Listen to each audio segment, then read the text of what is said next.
दिया है, कैसे देखते हैं, क्या देखिए, मैं तो आपके ANI पर भी आप ही को मैंने बयान दिया था। ये अलग बात है कि उस समय कुछ बातें स्लिप भी कर जाती है।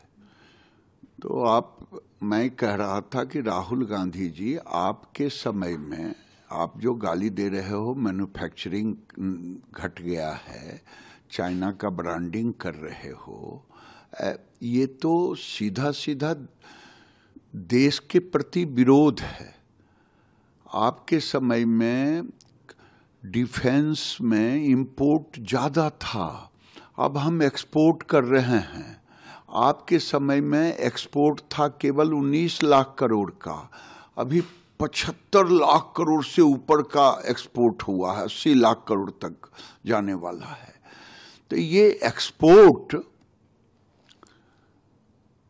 होना बताता है कि देश में मैन्युफैक्चरिंग बढ़ रहा है। ये अलग बात है कि सर्विस सेक्टर और मैन्युफैक्चरिंग का दोनों का है, लेकिन आप तो चाइना का ब्रांडिंग कर रहे हो LOP हो करके।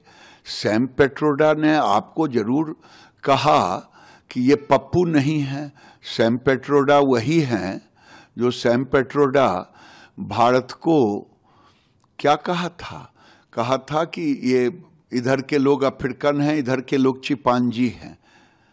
वही सैम पेट्रोडा हम तो LOP समझते हैं, लेकिन जो भारत को गाली विदेश में जाके दे, मेक इन इंडिया को गाली दे, बढ़ते हुए मैन्युफैक्चरिंग को गाली दे, वो देश का दुश्मन होगा, वो देश का LOP नहीं हो सकता। जो युवराज हैं और तीसरी बार भी कांग्रेस को राहुल गांधी के नेतृत्व में भारत की जनता ने नकार दी, 99 पे आके अटका दिया। और ये दुनिया में जाकर के जो भारत आज मेक इन इंडिया के रूप में, जो भारत इनके कार्यकाल में डिफेंस इंपोर्ट होता था वो एक्सपोर्ट कर रहा है, वो भारत जो देश में 19 लाख करोड़ का इंपोर्ट था वो आज 80 लाख करोड़ पे पहुंच गया।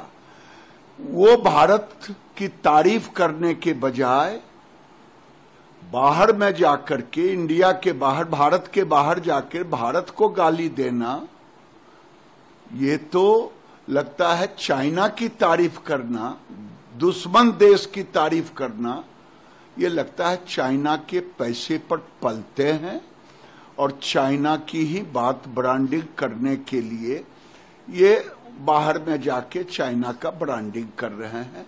इन पर तो ऐसे लोगों को, अगर कानून भारत में नहीं होता, अगर मोदी जी संविधान की रक्षा नहीं करते, तो ऐसे लोगों को देशद्रोह का मुकदमा चलाना चाहिए, जो भारत की निंदा भारत के बाहर जाके करे, भारत को बदनाम करे और दुश्मन देशों की तारीफ करे। सिर्फ यही नहीं कहा है कि